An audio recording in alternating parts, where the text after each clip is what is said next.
కల అమరావతి కోసం పోలవరం సాకారము చేయగా పొంగిపోతా ఉంది. జై తెలుగుదేశం, జై తెలుగుదేశం. నారా చంద్రబాబు నాయుడు గారి నాయకత్వం, నారా చంద్రబాబు నాయుడు గారి నాయకత్వం, మన కుప్పం ముద్దు బిడ్డ నారా చంద్రబాబు నాయుడు గారి నాయకత్వం. ఈరోజు మనందరం 5 సంవత్సరాలుగా కలలు కన్న రోజు, అవునా కాదా? ఎప్పుడెప్పుడా నారా చంద్రబాబు నాయుడు అనే నేను అనే పదం కోసం ఎన్ని రోజులు ఎన్ని సంవత్సరాలు ఇబ్బందులు పడ్డామో చూసాం. వాటన్నిటినీ చిత్తు చేసి ఒక పోరాట యోధుల్లాగా 164 పైసలకు సీట్లతోటి ముఖ్యమంత్రిగా ప్రమాణ స్వీకారం చేసి మొట్టమొదటిసారిగా మన కుప్పం విచ్చేసిన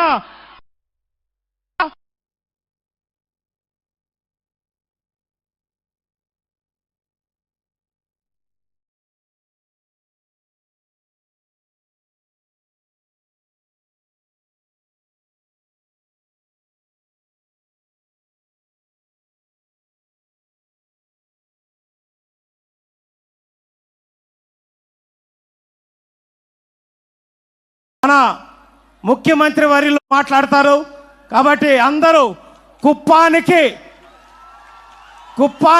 వరాల జల్లు, పైన జల్లు కురిసేటట్లుంది. ఆ జల్లు కురిసే లోపలే చంద్రబాబు నాయుడు గారు మనందరి మీద వరాల జల్లు కురిపించబోతున్నారు.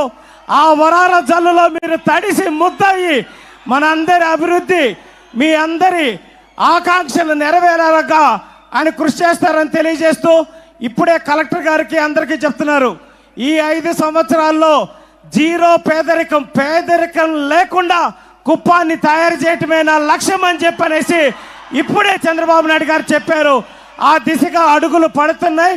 ఇప్పుడు మన అందరి ఆరాధ్య దైవం శ్రీ నారా చంద్రబాబు నాయుడు గారిని మనల్ని ఉద్దేశించి మాట్లాడవలసిందిగా కోరుకుంటూ, జై తెలుగుదేశం.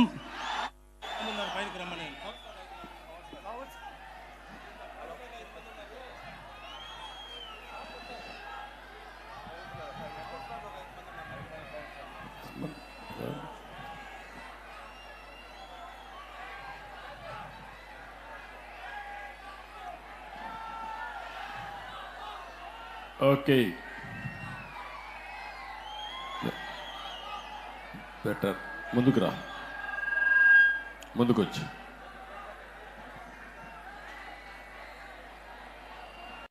గౌరవనీయులు మన నియోజకవర్గాన్ని నేను లేనప్పుడు ఇన్ఛార్జిగా ఉండి సమర్థవంతంగా నడిపిస్తున్నటువంటి గౌరవ శాసన మండలి సభ్యుడు శ్రీకాంత్ గారు,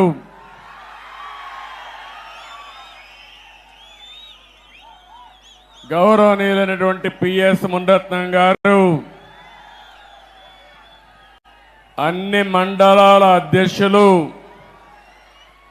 గౌరవ మున్సిపల్ కౌన్సిలర్లు, సహచర మంత్రివర్గ సభ్యులు రాంప్రసాద్ రెడ్డి గారు, వేదిక పైన ఉన్నటువంటి నాయకులందరికీ, జిల్లా పార్టీ అధ్యక్షుడైనటువంటి, వర్షం కూడా పడతా ఉంది, శుభ సూచకం. ఆగుతుందని ఆశిస్తున్నా, వరుణ దేవుడు మన మీటింగ్ అయ్యే వరకు కరుణిస్తాడని ఆశిస్తున్నా. జిల్లా పార్టీ అధ్యక్షుడు నాని గారు, బంధువులు, నా కుటుంబ సభ్యులు, ఎప్పుడు కుప్పంలో ఉండే ప్రజానీకమైతే ఎన్నిసార్లు గెలిపించినా ఇంకా ఎక్కువ మెజారిటీతోనే గెలిపిస్తున్నారు. అలాంటి మీ అందరికీ పేరు పేరున మనస్ఫూర్తిగా నా అభినందనలు, మనస్ఫూర్తిగా ధన్యవాదాలు. కుప్పంలో ఉండే ప్రజలందరికీ శిరస్సు వంచి పాదాభివందనం చేస్తున్నాను. ఈరోజు ఇక్కడికి నేను వచ్చాను. చాలా ఎన్నికల్లో నేను పోటీ చేశాను. ఇది 9వ ఎమ్మెల్యే అయ్యాను. 9 సార్లు ఎమ్మెల్యే అయితే 8 సార్లు మన కుప్పం నుంచే ఎమ్మెల్యే అయ్యాను. తిరుగులేని మెజార్టీతో గెలిపించారు మీరు. నా మీద ఒక విశ్వాసం పెట్టుకున్నారు. నేను వచ్చినా రాకపోయినా ఎన్నికల్లో మేము అండగా ఉంటామని మీ నిజాయితీ నిరూపించారు. నాకు మళ్ళీ జన్మ అనేది ఉంటే కుప్పం ముద్దు బిడ్డగానే పుడతాను, మీ సేవ కోసమే ఉంటాను. అలాంటి అరుదైన అనుభవం ఈ నియోజకవర్గం. ఈసారి ఎన్నికలు జరిగాయి. 164 మంది ఎమ్మెల్యేలు గెలిపించారు.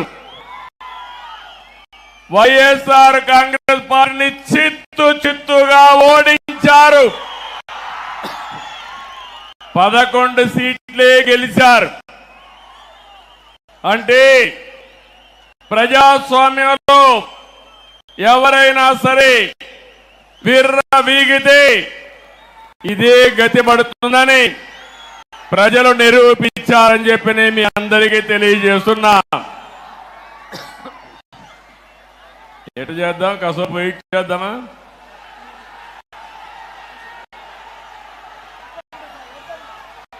కంటిన్యూ చేద్దామా? 2 నిమిషాలు వెయిట్ చేద్దామా? ఓకే. అలాంటిది మొన్న జరిగిన ఎన్నికల్లో ఒక హిస్టారికల్ ఎన్నికలు జరిగాయి. మన చిత్తూరు పార్లమెంట్ చూస్తే 7 అసెంబ్లీలకు 7 గెలిపించి తిరుగులేని మెజారిటీ ఇచ్చారు మీరందరూ. రాష్ట్రంలో 25 పార్లమెంట్లో 20 పార్లమెంట్లో 7కు 7 గెలిపించారంటే ఇది ఒక చరిత్ర. 25 పార్లమెంట్లకి 21 పార్లమెంట్లు గెలిపించారు. ఈరోజు మీరందరూ ఒకసారి ఆలోచిస్తే ఈ యొక్క వైఎస్ఆర్ కాంగ్రెస్ పార్టీ ఒక అరాచక పార్టీ. అలాంటి పార్టీని ఇంటికి పంపించడానికి తెలుగుదేశం, జనసేన, బీజేపీ జట్టు కట్టాం. 4 పార్టీలు కలిసి పోరాడాం. ఎన్డీఏలో భాగస్వాములయ్యాం. అందుకే ఈ ఎన్నిక ఒక హిస్టారికల్ ఎన్నిక అని చెప్పి కూడా నేను మీకు తెలియజేస్తున్నా. ఇంకో పక్క ఈ ఎన్నిక ద్వారా రాష్ట్ర ప్రజల యొక్క భవిష్యత్తుని తీరగా రాయబోతున్నామని మరొకసారి మీకు విజ్ఞప్తి చేస్తున్నాను. ఎప్పుడు కూడా నా రాజకీయానికి కుప్పం నియోజకవర్గం ఒక ప్రయోగశాల. ఇక్కడ మొట్టమొదటి ఒక కార్యక్రమాన్ని ప్రారంభించి ఆ రోజు సమైక్య ఆంధ్రప్రదేశ్ లో, తర్వాత నవ్య ఆంధ్రప్రదేశ్ లో అమలు చేశాం. ఈ రోజు కూడా మళ్ళీ మీ అందరికీ హామీ ఇస్తున్నా. ఈసారి మీరు ఒకసారి ఆలోచిస్తే మనం ఎంపిక చేసిన ఎమ్మెల్యే అభ్యర్థులు చాలా బాగా చదువుకున్న అభ్యర్థులను పెట్టాం. యువతను తీసుకొచ్చాం. బడుగు బలహీన వర్గాలు తీసుకొచ్చాం. మహిళలకు ప్రాధాన్యత ఇచ్చాం. నిన్న కూడా మీరు చూస్తే నేను కేబినెట్ లో 17 మంది కొత్త వాళ్ళని మొదటిసారిగా మినిస్టర్లు చేసుకున్నాం. 7 మంది అయితే మొదటిసారి ఎమ్మెల్యేలు, మొదటిసారి మినిస్టర్లు. అందులో రాంప్రసాద్ రెడ్డి మన రాయచోటి నుంచి మొదటిసారి గెలిచాడు. మొదటిసారి ఎమ్మెల్యేనే కాకుండా మంత్రి చేశామంటే యువతకు తెలుగుదేశం పార్టీ ఇచ్చే ప్రాధాన్యతని మరొకసారి మీ అందరికీ విజ్ఞప్తి చేస్తున్నాను. ఇంకొక పక్క బడుగు బలహీన వర్గాలకు ప్రాధాన్యత ఇచ్చాం. సామాజిక న్యాయానికి పెద్దపీట వేశాం. కుప్పం నియోజకవర్గం ఉంది, నా సామాజిక వర్గం లేదు, కానీ ఈ వెనుకబడిన వర్గాలే నా సామాజిక వర్గం. 47గా గెలిపిస్తున్నారు. అందుకే రాష్ట్రంలో 8 మంది కేబినెట్ మంత్రులుగా బీసీలను పెట్టాం. ఇది ఒక చరిత్ర. 24 మందికి 8 మంది బీసీలు ఉండడం చరిత్ర అని చెప్పి కూడా నేను మీకు తెలియజేస్తున్నా. ఈరోజు 4వసారి నేను ముఖ్యమంత్రిగా ప్రమాణ స్వీకారం చేశాను. ప్రమాణ స్వీకారం చేస్తానే పోలవరం పోయాను, అమరావతికి వెళ్ళాను, అసెంబ్లీ సమావేశాలు పెట్టుకున్నాం, కేబినెట్ సమావేశం పెట్టుకున్నాం. తర్వాత నాకు ప్రత్యక్ష దేవుళ్ళైన కుప్పం దేవుళ్ళని కలవడానికి ఇక్కడికి వచ్చాను. ఇక్కడి నుంచి ప్రజాక్షేత్రానికి వెళతాను. వెళ్లే ముందు మీ ఆశీస్సులు తీసుకోవాలని, మీ అందరితో కలిసి మాట్లాడాలని, మిమ్మల్ని చూడాలనే ఉద్దేశంతోనే నేను ఇక్కడికి వచ్చాను. నేను ఈరోజు ఒకే ఒక విషయం మీ అందరికీ విజ్ఞప్తి చేస్తున్నాను. నేను మీకు రుణపడి ఉన్నాను. 5 ఏళ్లలో మీ రుణం తీర్చుకుంటానని మరొకసారి మీ అందరికీ హామీ ఇస్తున్నా, వాగ్దానం ఇస్తున్నా. అన్ని విధాల అభివృద్ధి చేస్తాను. భగవంతుడు నాకు ఎంత శక్తి ఇస్తే అంత శక్తిని ఉపయోగించి కుప్పాన్ని అగ్రస్థానంలో పెట్టడానికి ప్రయత్నం చేస్తాను. నా జీవితాశయం ఒకటే, పేదరికం లేని సమాజం, జీరో పావర్టీ. ఎక్కడ పేదవాడు ఉంటే అక్కడ ఉంటా, మీకు అండగా ఉంటానని మీ అందరికీ హామీ ఇస్తున్నా. అందుకనే ఒకసారి చరిత్ర కూడా మనం ఆలోచించుకోవాలి. 1989లో మొట్టమొదటిసారిగా ఎమ్మెల్యేగా పోటీ చేశారు. ఇక్కడి నుంచి ఇప్పుడే పెద్దలున్నారు, పిల్లలకు తెలియకపోవచ్చు చరిత్ర.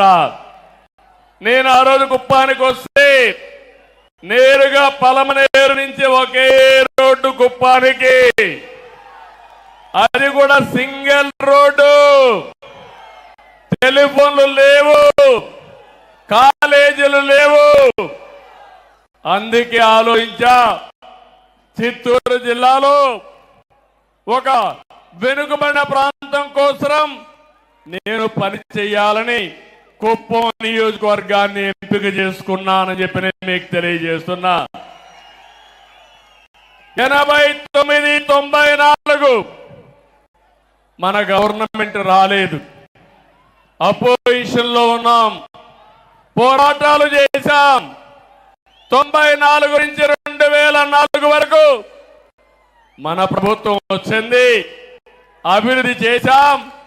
ఇప్పుడుండే అభివృద్ధి మీరు ఏ ఊరికి పోయినా, సిమెంట్ రోడ్డు అడిగినా, ఊర్లో వీధి దీపాలు అడిగినా, కాలేజీలను అడిగినా, ఏ అభివృద్ధిని అడిగినా, నా జీవితంలో మొట్టమొదటిసారి జైలు కూడా పోయి మన వాళ్ళని పరామర్శించా.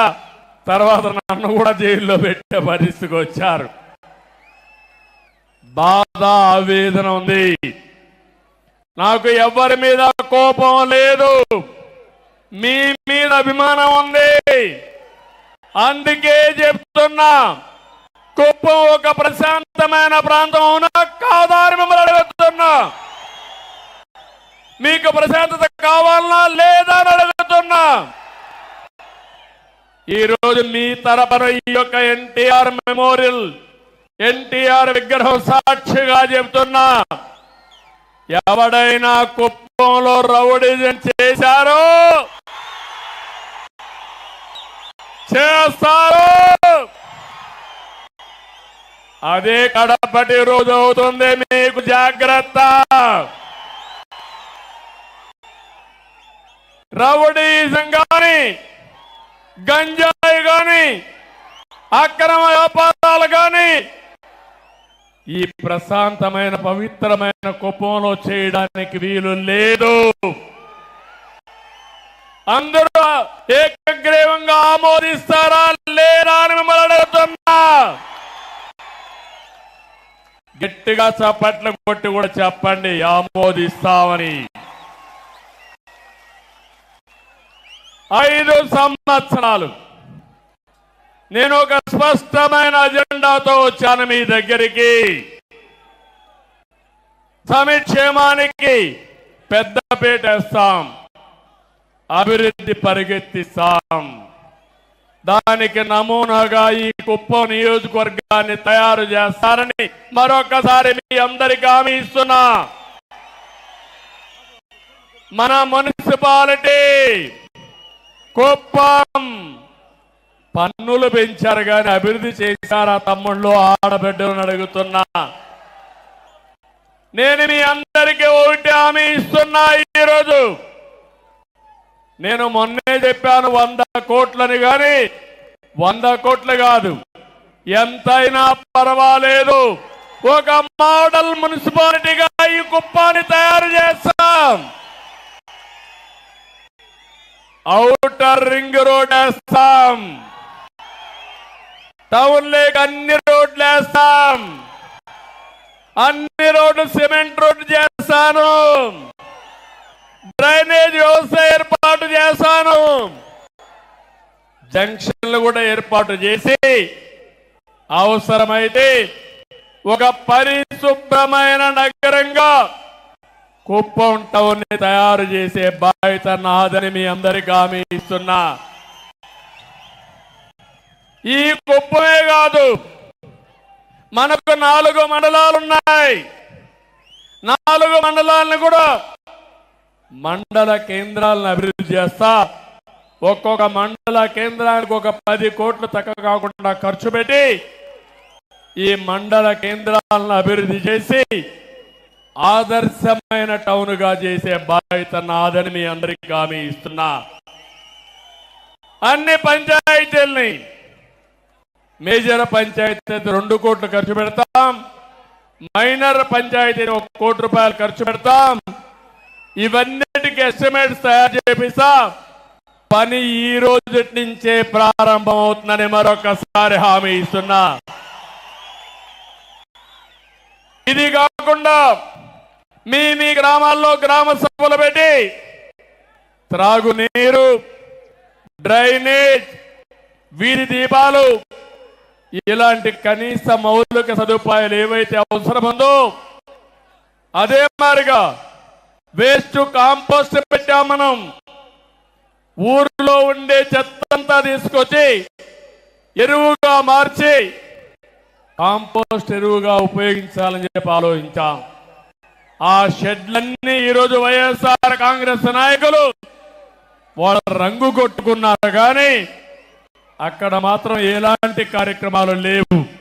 అందుకే మీకు హామీ ఇస్తున్నాను, కుప్పంలో ప్రతి ఒక్క పంచాయతీ ఒక మంచి పంచాయతీగా, పరిశుభ్రమైన పంచాయతీగా తయారు చేసే బాధ్యత నాదని మీ అందరికీ హామీ ఇస్తున్నా. త్రాగునీరు ఎప్పుడో వాటర్ స్కీములు పెట్టాం. ఎన్టీఆర్ సుజల స్రవంతి కింద 2 రూపాయలకి 20 లీటర్లు నీళ్లు ఇస్తే దాన్ని సర్వనాశనం చేశారు. మళ్ళీ హామీ ఇస్తున్నాం, ప్రతి ఒక్క ఇంటికి కొళాయి ద్వారా నీళ్లు ఇచ్చే బాధ్యత తీసుకుంటాం. ఇదే కాదు, ఎన్టీఆర్ సుజల స్రవంతి కూడా మినరల్ వాటర్ ఇవ్వడానికి ముందుకు తీసుకుపోతాం. దీన్ని కూడా ఎస్టిమేట్ చేపిస్తా.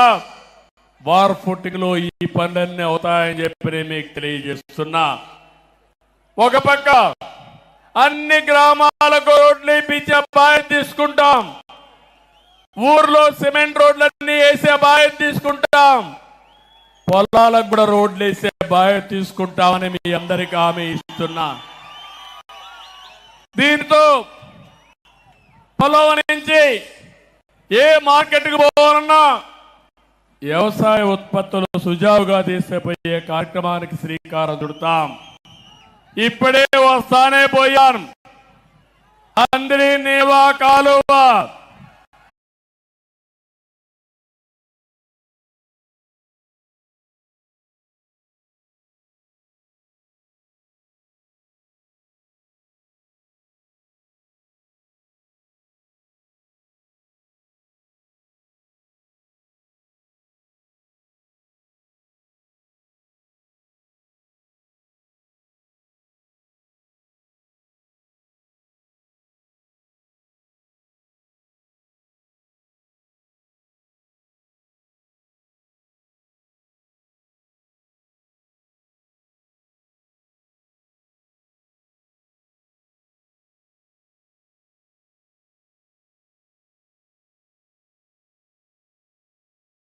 చెక్ పెట్టే బాధ్యత తెలుగుదేశం పార్టీ తీసుకుంటాం. అందరి నీవా నీళ్లు వస్తాయి, అన్ని చెరువులు నింపుతాం. ఇదే కాకుండా యామిగానిపల్లి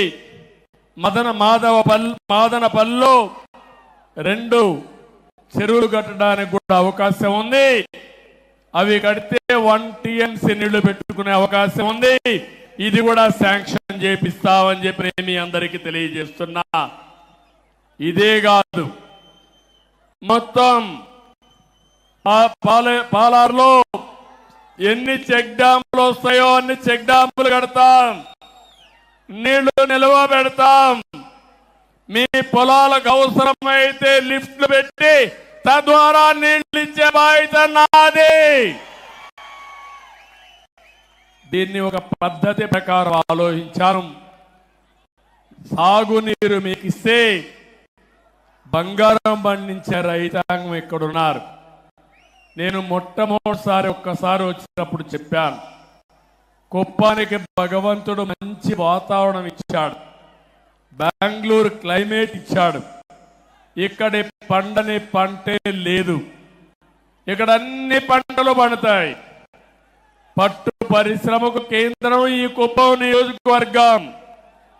ఇంకో పక్క మంచి పండ్లు, కూరగాయలు, వాణిజ్య పంటలన్నిటికీ చిరునామా ఈ కుప్పం నియోజకవర్గం. ఈ సంవత్సరం మన వాళ్ళు టమోటా కూడా బాగా వేశారు, లాభాలు కూడా బాగానే వచ్చాయి.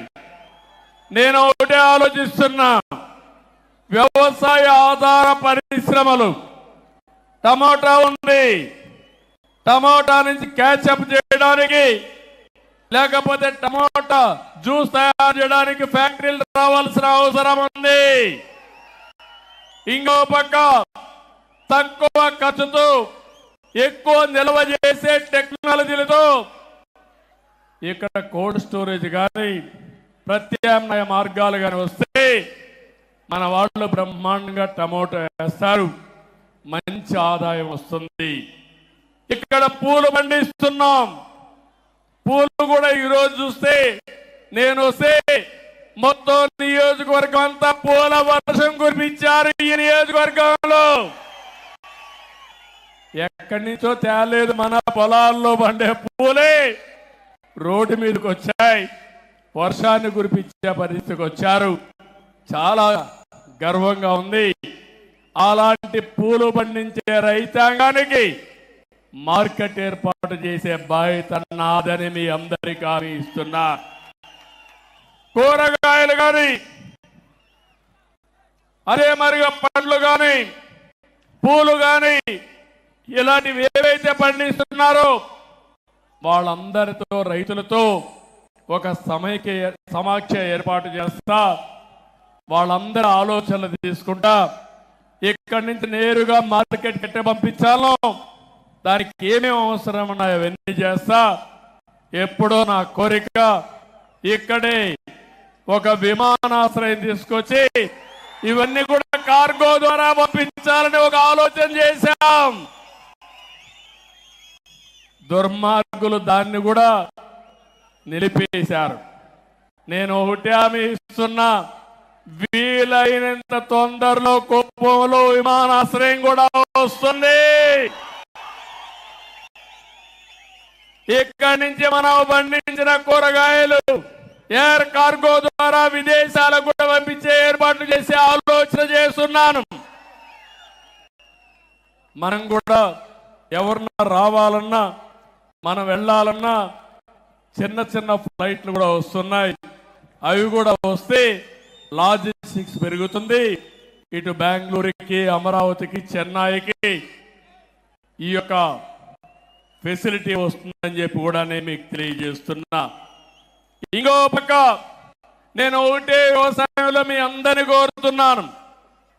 ఒక పక్క ప్రతి ఒక్క ఎకరాలో వాణిజ్య పంటలు పండిద్దాం, గిట్టుబాటు ధర ఏర్పాటు చేసే బాధ్యత తీసుకుంటాను, మార్కెటింగ్ వస్తువులు ఏర్పాటు చేస్తాను. ఇంకో పక్క పాడి పరిశ్రమ మీరు గుర్తుపెట్టుకోవాలి. ఇప్పుడు నేను తొందరగా మీటింగ్ కూడా కంప్లీట్ చేయాలి. 5 అయితే మీకు జ్ఞాపకం వస్తుంది, మేము ఆవు పిలుస్తా ఉంటుంది మిమ్మల్ని అందరినీ. ఎందుకంటే పాలు పిండాలి, అది మీ ఎక్కడున్నా మీకు గుర్తొచ్చేస్తుంది. ఆ రోజు నేను ఇంటికి 2 ఆవులు పట్టిస్తానంటే నన్ను ఎగతాళి చేశారు. అవునా కాదా అని అడుగుతున్నా మిమ్మల్ని. ఆ 2 ఆవులే ఈరోజు మనకందరికి జీవనోపాధి అయింది. కష్టకాలంలో విసులుబాటు వచ్చింది. అవునా కాదా తల్లి అని మిమ్మల్ని అడుగుతున్నా. ఒకప్పుడు మగవాళ్ళ పైన మీరు డబ్బులకు ఆధారపడేవాళ్ళు, ఇప్పుడు మగవాళ్ళు మీ పైన డబ్బులకు ఆధారపడుతున్నారు. అవునా కాదా? అందుకే ఆలోచిస్తున్నా. ఈరోజు 3 లక్షల నుంచి 4 లక్షల లీటర్లు పాలు వస్తున్నాయని చెప్పారు. మన కుప్పంలో 10 లక్షల లీటర్లు పాల ఉత్పత్తి కేంద్రాలు పెట్టాలని, ఉత్పత్తి చేయాలని నేను ఆలోచిస్తున్నా. దానికి ఎన్ని ఆవులు కావాలన్నా పట్టిస్తాం. ఆవులకు మళ్ళా షెడ్లు కూడా వేయాలి. ఆ రోజు మనం అందరం కూడా షెడ్లు కూడా ఇప్పిస్తే అవి కూడా మానేశారు. రేషన్ కూడా ఆ రోజు మనం చూస్తే ఏ విధంగా చేయాలో ప్రయోగాలు చేశాం. ఈరోజు అవన్నీ పోయినాయి. దానా సబ్సిడీ అన్నీ పోయినాయి. మళ్ళా ఇప్పిస్తా, మిమ్మల్ని ఆదుకుంటాను. పాడి పరిశ్రమ, కోళ్ల పరిశ్రమ, అవసరమైతే గొర్రెల పెంపకం కూడా ఏది లాభదాయకం అవన్నీ చేస్తాం. ఇవన్నీ చేస్తే మా ఆడబిడ్డలు హనీ కూడా, తేనె కూడా ఉత్పత్తి చేయొచ్చు మన ఊర్లోనే. సిల్క్, మిల్క్, అదే మరి హనీ, ఈ 3 కూడా ఒక అనుబంధ కార్యక్రమాలు కింద చేసుకుంటే మనకు ఆదాయం వస్తుందని చెప్పి కూడా నేను మీకు తెలియజేస్తున్నా. ఇంకొక పక్కన ఇవన్నీ చేసిన తర్వాత నేను ఒక ఆలోచన చేశాను. నేను ఆ మాట చెప్పాను, జీరో పావర్టీ. ఏ గ్రామంలో కూడా నిరుపేదలందరూ లేకుండా వాళ్ళకి ఆదాయం పెంచడానికి ఏమేం మార్గాలు ఉన్నాయో ఆలోచిస్తున్నాను. మనకుండే పెద్ద ఆస్తి జనాభా. ఒక ఇంట్లో 5 మంది కుటుంబ సభ్యులు ఉంటారు. పిల్లల్ని బాగా చదివిస్తే జీవితంలో సెటిల్ అవుతారు. పెద్దవాళ్ళు కూడా ఆదాయాన్ని, భూమి లేకపోయినా ఆదాయాన్ని సంపాదించే మార్గాన్ని ఏర్పాటు చేస్తే ప్రభుత్వం ఇచ్చే సహాయాన్ని తీసుకుంటూనే మీరు కూడా 10 రూపాయలు సంపాదించుకోవాలి.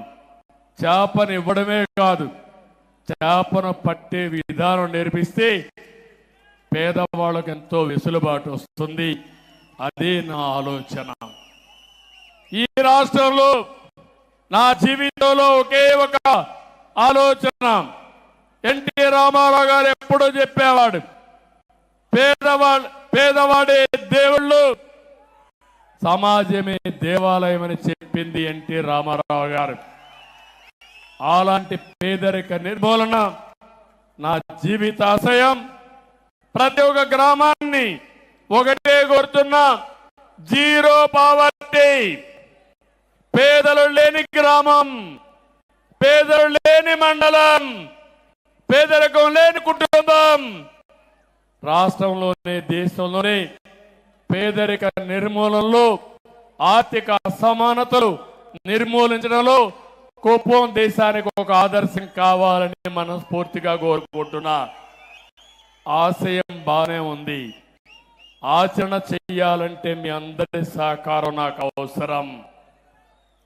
మళ్ళీ కుప్పం ఏరియా డెవలప్మెంట్ అథారిటీ ఒకప్పుడు పెట్టాను, ఇప్పుడు మళ్ళీ కాడా పెడతాను.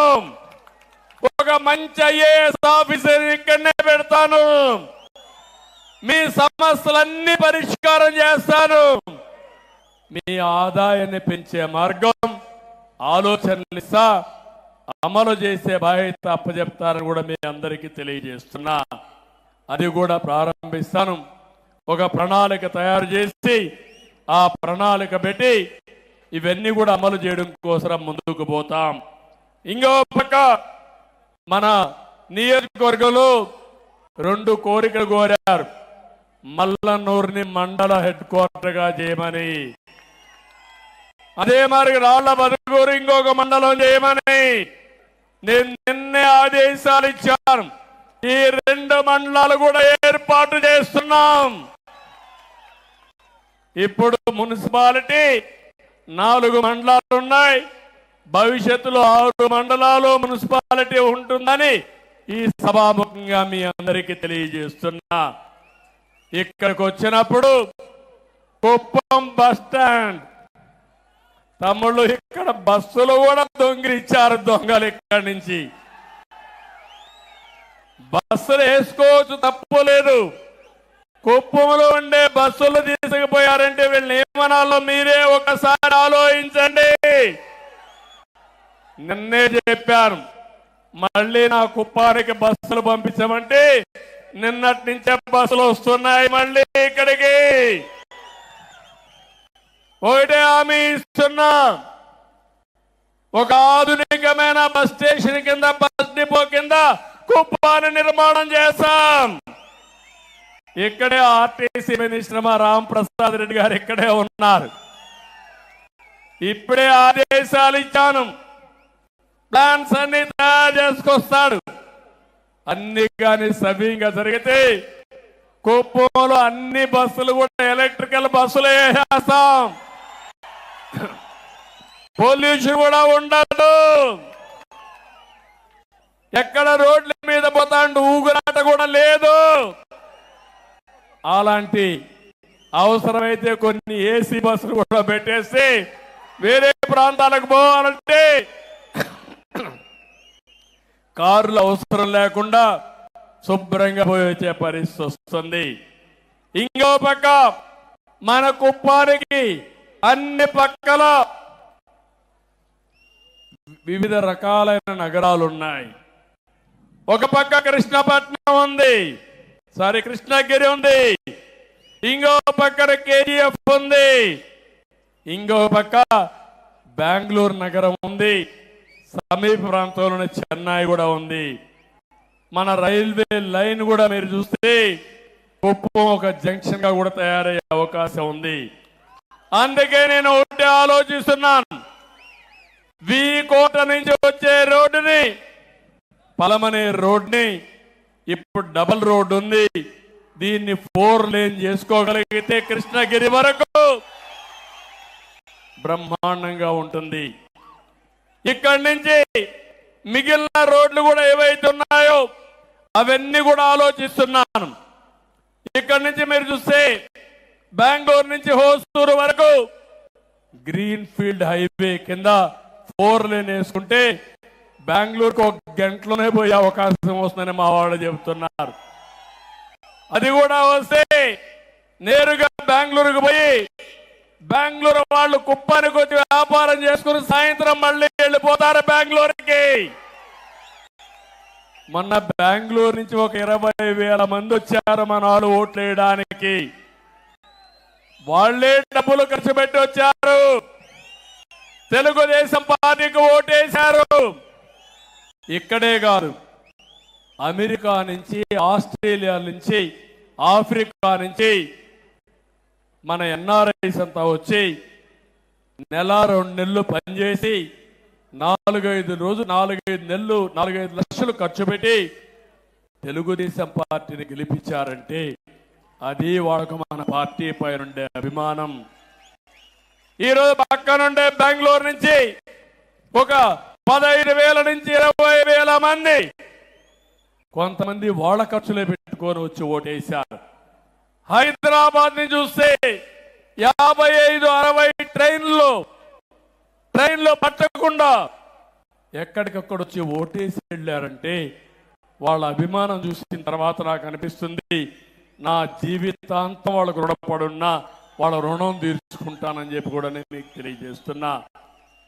అందుకనే ఈ యొక్క కుప్పం నుంచి చుట్టుపక్కల తమిళనాడులో ఉండే ప్రధాన నగరాలకి, కర్ణాటకలో ఉండే నగరాలకి ఇన్ఫ్రాస్ట్రక్చర్ ఏర్పాటు చేస్తాం. ఇక్కడే ఎక్స్ప్రెస్ వే కూడా వస్తుంది, 4 లేన్ రోడ్డు వస్తుంది. ఆ ఎక్స్ప్రెస్ వే చూస్తే మన కుప్పం దగ్గర ఎక్కడో కూడా ఒక దారి పెట్టమంటే నేరుగా బెంగళూరుకు 1 గంటలో వెళ్ళిపోయే అవకాశం వస్తుంది. అది కూడా నేను గట్టిగా మాట్లాడి ఏర్పాటు చేపిస్తానని చెప్పి నేను మీకు తెలియజేస్తున్నా. నిన్న ఎన్నికల్లో యువత బ్రహ్మాండంగా పనిచేశారు. జాబు రావాలంటే ఇదే స్లోగన్ ఎక్కడ చూసినా. అందుకే నా మీద బాధ్యత పెరిగింది. మళ్ళీ ఉద్యోగాలు ఇప్పించే బాధ్యత నాది. అందుకనే ఆలోచిస్తున్నాను, మన కుప్పానికి టెక్స్టైల్ కానీ, ఫుడ్ ప్రాసెసింగ్ కానీ వివిధ రకాలైనటువంటి ఇండస్ట్రీస్ రావాలి. ఇక్కడి నుంచి మనం ప్రపంచంలో ఉండే కంపెనీలకు పనిచేసే విధంగా కూడా రావాలి. ఇవన్నీ కూడా ఏ విధంగా చేయాలో నేను ఆలోచిస్తున్నా. ఒక ప్రణాళిక తయారు చేసుకుంటా. కుప్పంలో ఇండస్ట్రీస్ రావాలి. కాలేజీలు, స్కూల్స్ ఇప్పటికే మనం చాలా పెట్టుకున్నాం. కుప్పం ద్రవిడ యూనివర్సిటీ ఉంది, భ్రష్టు పట్టించారు. నేను ఒకటే ద్రవిడ యూనివర్సిటీలో నేను దృష్టి పెడుతున్నాను.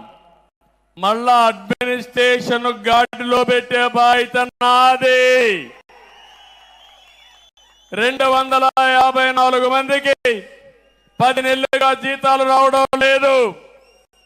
6 నెలలుగా జీతాలు రాని వాళ్ళందరికీ జీతాలు కూడా రిలీజ్ చేయమని నిన్నే చెప్పొచ్చాను. ఆ జీతాలు కూడా రిలీజ్ చేపిస్తాం. అదైన తర్వాత ద్రవిడ యూనివర్సిటీ ప్రక్షాళన చేయాల్సిన బాధ్యత ఉంది. ప్రక్షాళన చేస్తాను. ప్రక్షాళన చేసి ఒక మంచి యూనివర్సిటీగా తీర్చిదిద్దాను. మెడికల్ కాలేజ్ ఉంది, ఇంజనీరింగ్ కాలేజ్ ఉంది, మంచి స్కూల్స్ ఉన్నాయి. ఇంకా నేను ఒకటి ఆలోచిస్తున్నా, కుప్పాన్ని ఒక ఎడ్యుకేషన్ హబ్గా తయారు చేయాలని. మన పిల్లలు చదువుకోవడమే కాకుండా బయట పిల్లలు కూడా వచ్చి చదువుకొని ఒక ఆహ్లాదకరమైన ప్రదేశంగా ఈ కుప్పాన్ని తయారు చేస్తాం. దానివల్ల చాలా వరకు ఉపయోగం వస్తుంది. ఇది కూడా చేస్తానని చెప్పి నేను మీకు తెలియజేస్తున్నా. ఇది కాకుండా ఇంకో పక్కన మీరు ఒకసారి చూస్తే ఇక్కడికి వచ్చినప్పుడు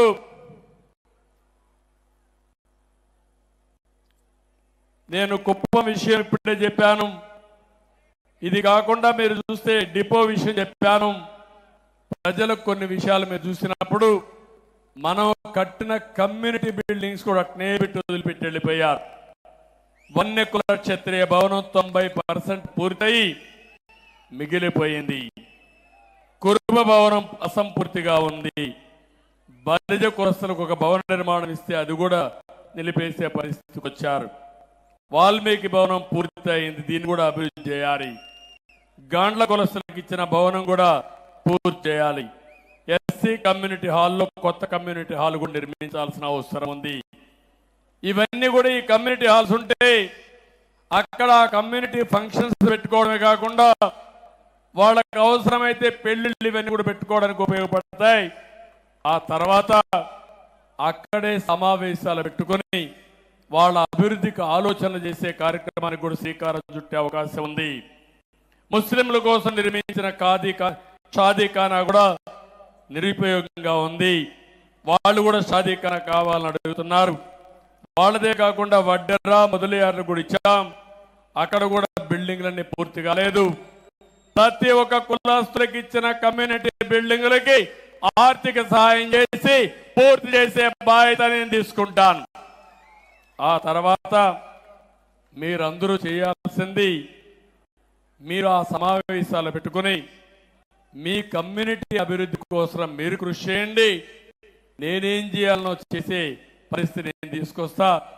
అన్ని కులాల్లో ఉండే పేదవాళ్ళని, అన్ని మతాల్లో ఉండే పేదవాళ్ళని పైకి తీసుకొచ్చే బాధ్యత తెలుగుదేశం పార్టీది.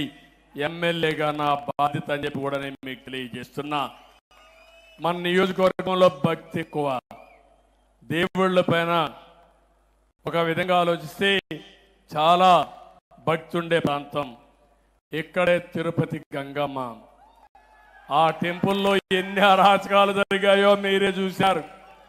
ఆ గంగమ్మ తల్లి వీళ్ళని చిత్తుగా ఓడించి భూస్థాపితం చేసింది. వెంకటేశ్వర స్వామిని అప్రతిష్ఠపాలు చేశారు. వెంకటేశ్వర స్వామిని ఊరూరు తిప్పారు పెళ్లిళ్లకు, పేరంటాలకి. ఆయనకు కూడా కోపం వచ్చింది. ఒకటి అనుకున్నాడు, నా పేరు దుర్వినియోగం చేసిన వాడు ఎవడైనా సరే భూగర్భంలో కలిసిపోతారనే ఉద్దేశంతోనే ఈరోజు ఈ పార్టీని ఓడించే పరిస్థితికి వచ్చాడు. నేను ఇక్కడ మీ అందరికి ఒకటి హామీ ఇస్తున్నా, తిరుపతి గంగమ్మ, మల్లప్ప కొండ, బేటరాయస్వామి ఆలయం, కనకనాశనం ఆలయం, రాళ్ళ బదుగూరులో ఉండే కోదండ రామాలయం, యమగానపల్లి ధర్మరాజుల ఆలయం, ఇవన్నీ కూడా పెద్ద ఎత్తున అవసరమైతే డబ్బులు ఖర్చు పెట్టి అభివృద్ధి చేసే బాధ్యత నాది. మంచి దేవాలయాలుగా తయారు చేసి మీరు కూడా రోజంతా కష్టపడి మందుల షాపు పోకుండా, మద్యం షాపు పోకుండా దేవాలయానికి పోయే కార్యక్రమానికి శ్రీకారం చుడతాం. పుణ్యము పురుషత్వం రెండు దొరుకుతాయి. ఇది కాకుండా చిన్న చిన్న దేవాలయాలు ఉన్నాయి, 100 పైన ఉన్నాయి. అవసరమైతే దేవాలయానికి 10 లక్షలు 20 లక్షలు కావాలంటే ఇచ్చి పూర్తిగా అభివృద్ధి చేసే బాధ్యత తీసుకుంటాం. ఇది కాకుండా బీసీ ఎస్సీ ఎస్టీ హాస్టల్స్ ఉన్నాయి. హాస్టల్స్ అన్ని దెబ్బతిన్నాయి, చాలా ఇబ్బందులు ఉన్నాయి. అవి కూడా బాగు చేసే బాధ్యత తీసుకుంటాను. ఇప్పుడే కలెక్టర్కి ఆదేశాలు ఇచ్చా, ఒక్క వారంలో యాక్షన్ ప్లాన్ తయారు చేయండి. పేద పిల్లలు చదువుకునే హాస్టల్స్ కానీ కాలేజీలు కానీ కనీస అవసరాలు ఇవ్వాల్సిన అవసరం ఉంది. వసతులు ఏర్పాటు చేయాలని చెప్పి చాలా స్పష్టంగా చెప్పాను. ఇంకో పక్క అన్ని గ్రామాలకు మొబైల్ ఫోన్లు. మా తల్లి అయితే ఫోన్ తీసుకుని మొత్తం షూటింగ్ చేస్తా ఉంది, మీటింగ్. కానీ ఇక్కడి నుంచి ఇంటికి పంపించాలంటే ఓసారి బ్యాండ్ విత్ లేకపోతే అక్కడికి పోయే పరిస్థితి ఉండదు. అందుకే అన్ని మారుమూల గ్రామాల్లో కూడా బ్రహ్మాండమైన నెట్వర్క్ ఉండేట్టుగా, బ్యాండ్ విత్ ఉండేట్టుగా చేసే బాధ్యత తీసుకుంటాం. ఇప్పటికి ఒక 4-5 గ్రామాలు లేరు, అది కూడా చేస్తాం. ఇప్పుడు మనం చూస్తే రామకుప్పం అటవీ ప్రాంతంలో గంజాయి కూడా సాగు చేస్తున్నారంటే ఈ వైఎస్ఆర్ కాంగ్రెస్ దొంగలు. అంటే గంజాయి పెరట్లో పండించే పరిస్థితికి వచ్చేసారు వీళ్ళు. అందుకే ఉక్కు పాదం మోపతాం. గంజాయి ఎవడైనా ఎక్కడైనా సాగు చేస్తే నిన్ను మాత్రం వదిలిపెట్టమని చెప్పి మరొకసారి ఈ సభ ద్వారా హెచ్చరిస్తున్నా. నిన్నే ఒక కమిటీ కూడా వేశాను. 5 మంది మంత్రులతో ఒక కమిటీ వేసి 100 రోజుల్లో ఒక యాక్షన్ ప్లాన్ ఇచ్చి ఆంధ్రప్రదేశ్ని గంజాయి రహిత రాష్ట్రంగా, గంజాయి అనే మాట లేకుండా చేయడం కోసం ఒక స్పష్టమైన కార్యక్రమానికి శ్రీకారం చుట్టారు. అదే సమయంలో కుప్పంలో హింస, నేరాలు, ఘోరాలు, అవినీతి, దోపిడీ జరగడానికి వీల్లేదు. ఒకప్పుడు నేను చెప్పేవాడిని, పోలీస్ స్టేషన్ అవసరం లేదు, కోర్టుకు పోకూడదు, అప్పుడే మనం అభివృద్ధి అవుతామని చెప్పాను. కానీ ఈ దుర్మార్గులు వచ్చి అన్ని ఎస్ఐల్ని నేరాలు చేపించడానికి ప్రోత్సహించారు. వీళ్ళే దొంగలకు కాపలా పెట్టే పరిస్థితికి వచ్చారు. దానివల్ల చాలా అరిష్టాలు జరిగాయి. అవన్నీ కూడా ఎక్కడికక్కడ నిర్మూలించే బాధ్యత నాదని మీ అందరికీ హామీ ఇస్తున్నా. నేను ఒకటే మిమ్మల్ని అందరినీ కోరుతున్నాను, సంకల్పం మంచిదైతే భగవంతుడు కూడా సహకరిస్తాడు. నేను ఇక్కడికి వచ్చినప్పుడు మీటింగ్ స్టార్ట్ చేస్తే వరుణ దేవుడు వచ్చాడు, తొంగి చూశాడు. కానీ వరుణ దేవుడిని కోరుకున్నాం, మేము మహాయజ్ఞం చేస్తున్నాం, మంచి సంకల్పం చేయబోతాం, కాబట్టి కొంత టైం మాకేమంటే వరుణ దేవుడు కూడా కరుణించాడు, ఆశీర్వదించి. అవునా కాదా? నమ్మకం ఉందా లేదా మీకు? అవునంటే గట్టిగా చేతుల పైకి ఎత్తండి, గట్టిగా చెప్పండి, కూడా చెప్పండి అవునని. ఈరోజు కుప్పంలో మనం చేసే సంకల్పం మన జీవితాలని మార్చే సంకల్పం. నేను నా రుణం తీర్చుకోవడానికి ఇక్కడికి వచ్చాను. నేను ఏం చేయబోతానో స్పష్టంగా చెప్పడమే కాకుండా మిమ్మల్ని అందరినీ భాగస్వాములు చేయాలనుకుంటున్నాను. మొన్న ఎన్నికల్లో ఒక్కసారి మీరు ఆలోచిస్తే సమైక్య ఆంధ్రప్రదేశ్లో కూడా కుప్పం ఎప్పుడు మొదటి 3 స్థానాల్లో ఉండేది మెజారిటీలో. కానీ మొన్న మాత్రం ఎక్కడ చూసినా 95,000 మెజారిటీ మంది 47,000 45,000 95,000 వచ్చాయి. అంటే 1 సైడ్ గుద్దేశారు అక్కడ. నాకే ఆశ్చర్యం వేసింది, నా జీవితంలో ఎప్పుడు చూడలా. ఎట్లా పడ్డాయి ఓట్లంటే వైఎస్ఆర్ కాంగ్రెస్ పార్టీ చేసిన అరాచకాలు చూసిన తర్వాత ఇప్పుడు కానీ మనం స్పందించకపోతే మనకు భవిష్యత్తు లేదనే ఉద్దేశంతో గాజువాకలో 95,000 మెజారిటీతో గెలిపించారు తెలుగుదేశం పార్టీ ఎన్డీఏ అభ్యర్థుల్ని. రెండోది పక్కనే భీముల్లో 93,000 94,000తో గెలిపించారు. మంగళగిరి అన్నిసార్లు ఓడిపోయిన నియోజకవర్గం 91,000 మెజారిటీతో గెలిపించారు. లొకేషన్ 3వ స్థానంలో. పవన్ కళ్యాణ్ గారు నిలబడిన నియోజకవర్గం 71,000 మెజారిటీ. ఓట్లే ఓట్లు, గుద్దుడే గుద్దుడు. ఎవరికి అర్థం కాలేదు ఇది. 57% 1 సైడ్ ఓట్లే వేశారు. ఇంకో పక్క ఉద్యోగస్తులైతే పోస్టల్ బ్యాలెట్ చూస్తే 1 సైడ్ ఓట్లే వేశారు అందరూ కూడా. మహిళలు కూడా బ్రహ్మాండంగా ఓట్లేశారు. బీసీలు అయితే 1 సైడ్ ఓట్లేశారు. ఇవన్నీ చూసిన తర్వాత నాకు అనిపిస్తుంది, ఎప్పుడైనా సరే ప్రజలకు మంచి చేస్తే ప్రజలు ఎప్పుడు గుర్తుపెట్టుకుంటారు. తాత్కాలికంగా కొన్ని ఇబ్బందులు వచ్చినా దీర్ఘకాలంలో నిజం గెలుస్తుంది. అదే సమయంలో ఎవరైతే ప్రజలకు అండగా నిలబడతారని నమ్మకం ఉంటే వాళ్ళని గెలిపించుకునే బాధ్యత ప్రజలు తీసుకుంటారని చెప్పి కూడా మీకు తెలియజేస్తున్నా.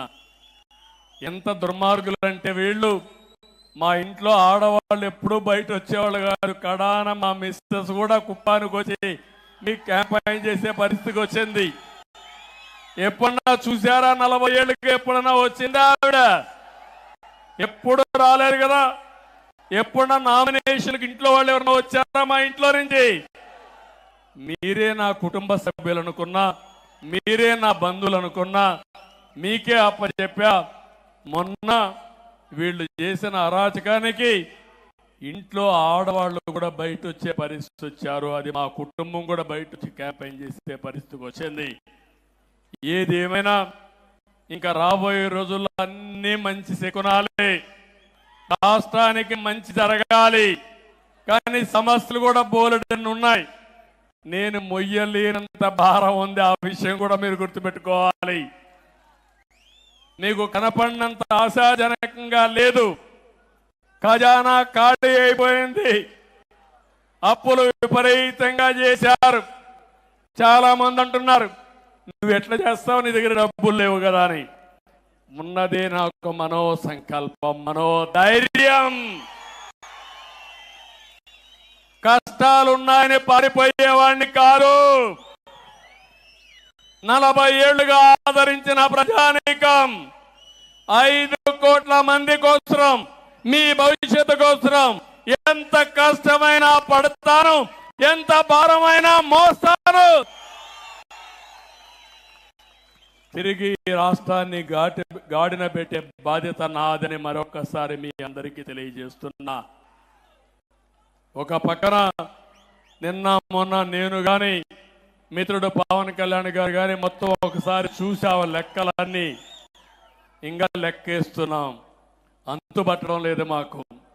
ఎక్కడెక్కడ అప్పు తెచ్చారో, ఎక్కడెక్కడ ఖర్చు పెట్టారో, ఏ దొంగలు ఎంత దొంగలు చేయబోయారో అన్ని లెక్కలేస్తున్నాం. అందుకే రాబోయే రోజుల్లో మొట్టమొదటి కేబినెట్ లో రాష్ట్ర వాస్తవ పరిస్థితులు మీకు తెలియడానికి 7 వైట్ పేపర్లు పబ్లిసైజ్ చేస్తున్నా. నేను ఒకే ఒక విషయం మిమ్మల్ని అందరినీ కోరుతున్నాను. నేను చాలా సార్లు మీకు ఒక మాట చెప్పాను, ఈ రాష్ట్రం మనది. మేము ఈ రాష్ట్రానికి ట్రస్టీలు మాత్రం. కొంతమంది దొంగలు, స్వార్థపరులు ఈ రాష్ట్రాన్ని మొత్తం దోచేసే ప్రయత్నం చేశారు, మీకు నష్టం చేసే పరిస్థితికి వచ్చారు. అయితే మీలో చైతన్యం వచ్చి రాష్ట్రాన్ని కాపాడుకోవాలని నిలబడి, మొన్న ఎన్నికల్లో ఊహించిన విధంగా చాలా మంది ఎన్నికల ముందు భయపడ్డారు. కానీ పోలింగ్ స్టేషన్కి వచ్చిన తర్వాత ఒక సైలెంట్ రెవల్యూషన్ వచ్చింది, పెద్ద ఉద్యమం వచ్చింది. చరిత్ర తిరగరాసే అవకాశాన్ని మీరు తీసుకున్నారు.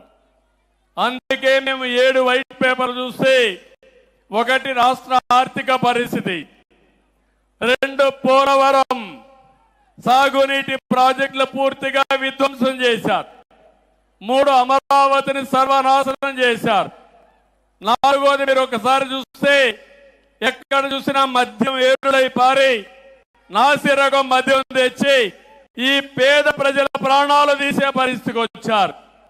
5వది భూగర్భ ఖనిజ సంపద, ఇసుక, గ్రనైట్, లాటరైట్, ఒకటి కాదు అన్ని దోచుకునే పరిస్థితికి వచ్చారు. అదే సమయంలో ఇంకా 7 సబ్జెక్టులు పెట్టుకొని 7 సబ్జెక్టుల పైన వాస్తవాలన్నీ మేము ముందర పెడుతున్నాం. అదే సమయంలో మీరు ఒకసారి ఆలోచిస్తే, మేమేదో ఇంకొక విధంగా వాడు చేయలేదని బ్లేమ్ చేస్తూ ఇంట్లో కూర్చోవడం కాకుండా, నేను ఒక మాట చెప్పాను, మొదటి 3 సంతకాలు పెడతానని ఆ రోజు మీ అందరికీ హామీ ఇచ్చాను. తర్వాత మీరు చూస్తే మొదటి సంతకం మా తమ్ముళ్ళ ఉద్యోగాల కోసం మెగా డిఎస్సి, దగ్గర 16,346 ఉద్యోగాలకు మొదటి సంతకం పెట్టాను. మొదటి కేబినెట్ మీటింగ్ లోనే విధి విధానాలకు శ్రీకారం చుట్టాం. తొందరలోనే ఉద్యోగ నియామకాలు చేసి మొట్టమొదటిసారిగా డిఎస్సి ద్వారా మా తమ్ముళ్ళకి నిరుద్యోగులకు ఉద్యోగాలు ఇచ్చే బాధ్యత మాది. అన్ని రకాలైన టీచర్ పోస్టులు ఇస్తున్నాం. అదైన తర్వాత పేదవాళ్ళ కోసం పింఛను పెంచడం, పేదవాళ్లకు పింఛన్లు ఇచ్చే విధానానికి శ్రీకారం చుట్టింది నందమూరి తారక రామారావు గారు. మొట్టమొదటిసారిగా 35 రూపాయలు ఆయన పింఛను ప్రారంభించారు. దాన్ని 75 రూపాయలు చేశాను. 2014 నేను ముఖ్యమంత్రి అయినప్పుడు 200 రూపాయలు 1000 రూపాయలు చేశాను. 1000 రూపాయలు 2000 రూపాయలు చేశాను. అంటే 200ని 10 రెట్లు పెంచి 2000 రూపాయలు చేశాం ఈ పేదవాళ్ళ కోసం. ఇప్పుడు మళ్ళీ 3000 ఉంటే 4000 రూపాయలు చేశాను. ఏప్రిల్ నుంచి ఇస్తానన్నాను. అందుకే 65,30,000 మందికి జూలై 1వ తారీఖున 7,000 రూపాయలు డబ్బులు ఇచ్చే బాధ్యత. ఆ రోజు ఎన్నికలప్పుడు చెప్పారు, వాలంటీర్లు లేకపోతే మేము ఇంటి దగ్గర పింఛన్ ఇవ్వలేమని. సచివాలయ ఉద్యోగస్తులతో 1వ తారీఖున మీ ఇంటికే పింఛన్లు పంపించే కార్యక్రమానికి శ్రీకారం చుట్టాం. అంటే కళ్ళబొల్లి కబుర్లు చెప్పి మభ్యపెట్టి మోసాలు చేసే పాలకులు పోవాలి. ఇంకో పక్కన మీరు చూస్తే వికలాంగులకి 3,000 రూపాయల నుంచి 6,000 రూపాయలు చేసే కార్యక్రమానికి శ్రీకారం చుట్టాను. కొంతమందిని చూశాను, ఇంట్లో నుంచి బయట రాలేరు, నడవలేరు, ఇంట్లో ఒకరు వారికి సేవలు చేయాలి. చాలా మంది అలాంటి వాళ్ళు ఉంటారు. అందుకనే ఒక 20,000 30,000 మంది ఉంటే వాళ్లకు నెలకు 15,000 రూపాయలు ఇచ్చే కార్యక్రమానికి శ్రీకారం చుట్టాం. డబ్బులు ముఖ్యం కాదు, మానవత్వం ముఖ్యం. పేదవాడికి అండగా ఉండడం అవసరం. అందుకే ఈ కార్యక్రమానికి శ్రీకారం చుట్టాం. కొంతమందికి 10,000 రూపాయల పింఛన్ ఇస్తున్నాం. ఇంత ఇస్తున్నామంటే ఈ ప్రభుత్వానికి పేదవాళ్లపై నుండే ప్రేమ అని చెప్పి మీకు తెలియజేస్తున్నా. ఇది ఒక కార్యక్రమం పెట్టుకుని 1వ తారీఖున ఒక పండుగ వాతావరణంలో ఈ పెన్షన్లు పంచే కార్యక్రమానికి శ్రీకారం చుడుతున్నాం. మీరందరూ కూడా నిండు మనసుతో ఆశీర్వదించండి. ప్రతి ఒక్కరు కూడా మీరు ఎక్కడికక్కడ ఈ ప్రభుత్వం చేసే మంచి కార్యక్రమాలకి మీరు కూడా అండగా ఉండాలని మిమ్మల్ని అందరినీ కోరుతున్నా. 3వ కార్యక్రమం ల్యాండ్ టైటిలింగ్ యాక్ట్. ఒక కుట్ర, ఒక మోసం, మీ భూమి కొట్టేసే పరిస్థితులు వచ్చారు. మీ పట్టాదారు పాస పుస్తకం మీద మీ తాత మీ ముత్తాత మీ స్వార్జితం ఆ పుస్తకం పైన బొమ్మ ఉంది. తమ్ముళ్ళు, ఎవరిది బొమ్మ? ఇప్పుడు నా బొమ్మ వేసుకోవాలా? నేను వేసుకుంటానా? నేను అంటే మీ భూమి పైన నా బొమ్మ వేసుకుంటావా నువ్వు? అందుకే చెప్పి ఆ చట్టంలో కూడా ఇష్టానుసారంగా పెట్టేశాడు. అంటే ల్యాండ్ టైటిలింగ్ ఆఫీసర్ ఉంటా అంట, రిజిస్ట్రేషన్కి టైటిల్ రిజిస్ట్రేషన్ ఆఫీసర్, వాడెవడో తెలియదు. అప్పలెంట్ అథారిటీ, వాడెవడో తెలియదు. ఏదైనా జరిగితే నువ్వెవరన్నా ఈ భూమి నాదంటే ట్రిబ్యునల్కి వెళ్ళిపోతుందంట. ఇంకా మీ బతుకులు ఏమవుతాయో మీరు ఆలోచించుకోండి. ఇంకో పక్క నేరుగా హైకోర్టుకే పోవాలి. ఇంకే కోర్టు లేదు, అందరూ అమరావతి క్యూ కట్టాలి. ఎంతమంది హైకోర్టు పోతారని అడుగుతున్నా. అందుకే చెప్పా, ఈ చట్టం నల్ల చట్టం, దీన్ని రద్దు చేస్తానని చెప్పి రద్దు చేయడానికి మొన్నే తీర్మానం చేశాం. కరెక్ట్ అవునా కాదా? కరెక్ట్ అవునా కాదా?